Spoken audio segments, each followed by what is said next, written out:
Have you ever written a class in Python and felt like, ugh, so much typing? Yeah, me too. But what if I told you Python has a magic trick that writes a bunch of that code for you? Let me show you something cool. So here's a basic class called product. It has two attributes, name and price.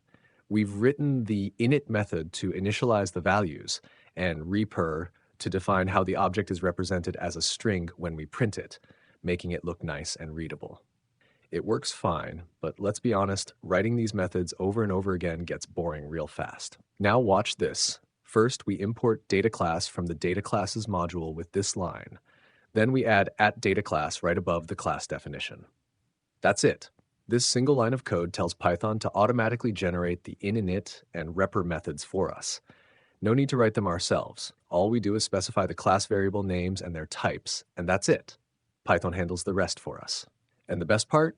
The behavior is exactly the same, but your code is cleaner, shorter, and just prettier. If you found this helpful, drop a like and let's keep making Python fun.